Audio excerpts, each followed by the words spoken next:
잠언 14장 11절에서 13절 말씀입니다. 악한 자의 집은 망하겠고 정직한 자의 장막은 흥하리라. 어떤 길은 사람이 보기에 바르나 필경은 사망의 길이니라. 웃을 때에도 마음에 슬픔이 있고 즐거움의 끝에도 근심이 있느니라. 아멘. 오늘 첫 번째는 복입니다. 세상에서는 적당히 악해야 성공한다고 합니다. 죄도 좀 지을 줄 알아야 성공한다고 합니다. 불의에 눈 감을 줄도 알아야 성공한다고 합니다. 하지만 오늘 말씀은 분명히 이야기합니다. 11절입니다. 악한 자의 집은 망하겠고 정직한 자의 장막은 흥하리라. 오늘 말씀을 자세히 살펴보면 재미난 점이 있습니다. 악한 자는 돌로 지은 든든한 집에 삽니다. 하지만 정직한 자는 장막, 즉 텐트에 삽니다. 장막보다는 집이 훨씬 더 든든하죠. 악한 자가 훨씬 더 좋은 고급 주택에 살고 있는 것입니다. 하지만 악한 자는 하나님 보시기에 합당하지 않은 방법으로 부를 일구었습니다. 정의롭지 않은 방법으로 성공했습니다. 그런데 그 악한 성공이 악한 자의 집에 영향을 끼칩니다. 여기서 집이라는 것은 악한 자의 가정, 자녀, 자손을 뜻하기도 하죠. 그 자녀, 자손이 망하게 됩니다. 실제로 아무리 성공을 했어도 악한 자의 집에 가보면 분위기가 뭔가 이상하죠. 자녀, 자손의 눈이 흐리멍텅합니다. 대화도 없고 서로를 존중하지도 않습니다. 웃음이 없습니다. 집안 분위기가 따뜻하지 않습니다. 그런 가운데 자라난 자녀들이 잘 된다는 것은 참 어려운 일이죠. 반면 정직한 자는 정직하게 살려면 죄를 안 지으려고 성공의 기회를 놓치기도 하고 미움을 받기도 하고 외롭기도 합니다. 그런데 그럼에도 불구하고 어쩌든지 하나님 앞에서 바르게 살아보려고 애쓴 사람은 그 장막이, 그러니까 그 정직한 자의 가정, 자녀, 자손이 흥하게 됩니다. 여기서 흥한다는 말은 원래 식물에 싹이 돋고 잎이 가득 핀다는 뜻입니다. 그 가정, 자녀, 자손이 아주 번성하고 퍼져나가는 것입니다. 실제로 정직한 자의 집에 가보면 집이 가난해도, 집이 허름해도 자녀들 눈이 초롱초롱합니다. 생기가 있습니다. 집안 분위기가 따뜻합니다. 웃음이 가득합니다. 부모님을 존중합니다.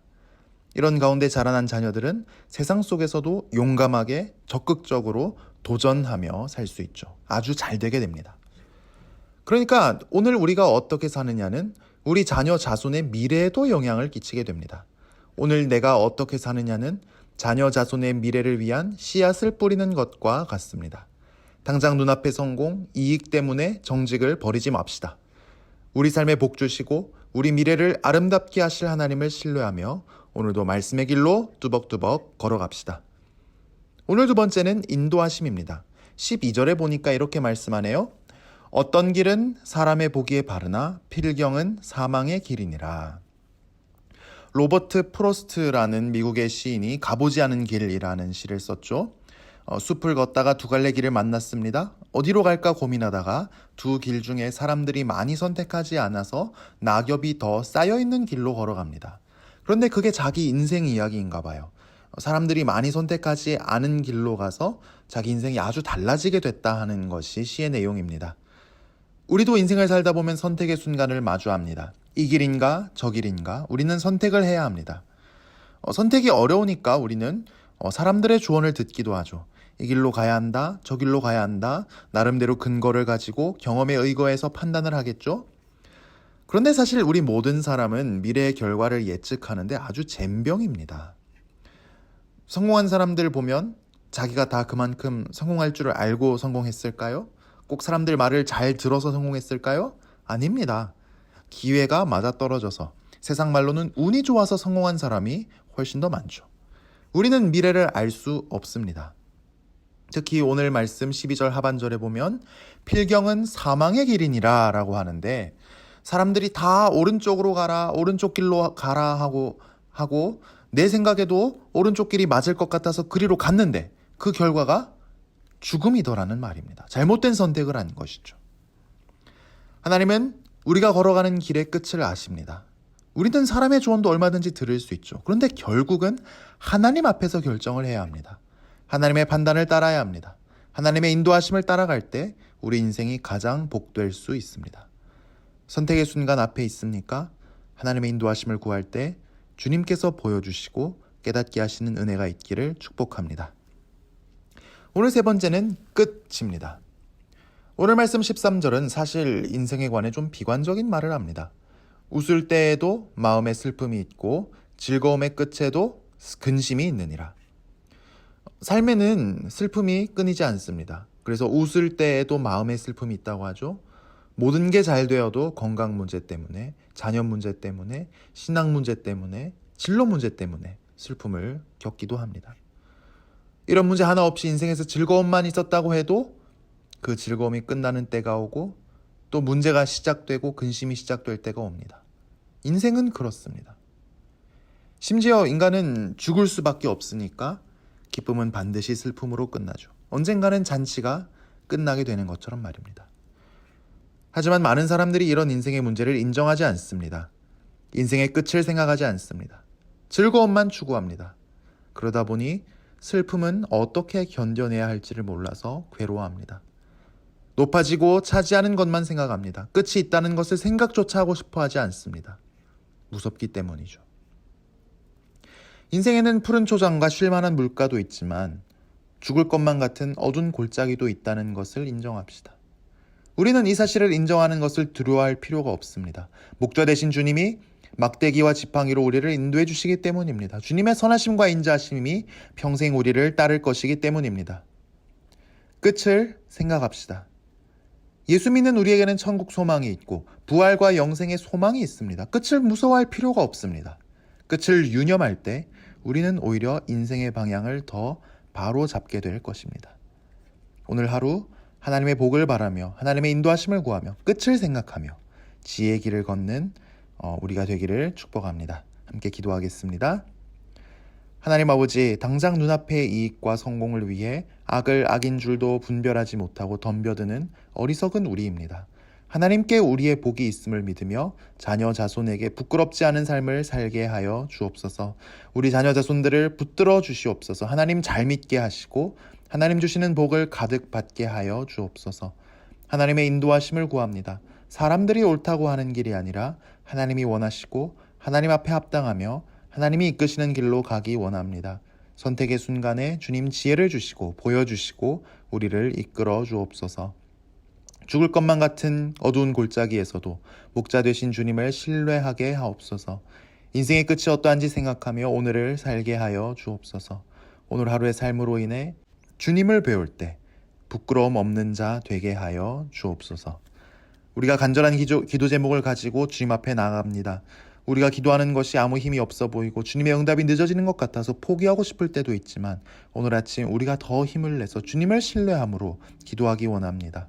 우리 기도를 들어주시고 주님의 때에 성실하게 응답하여 주옵소서. 예수님 이름으로 기도합니다. 아멘.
감사합니다.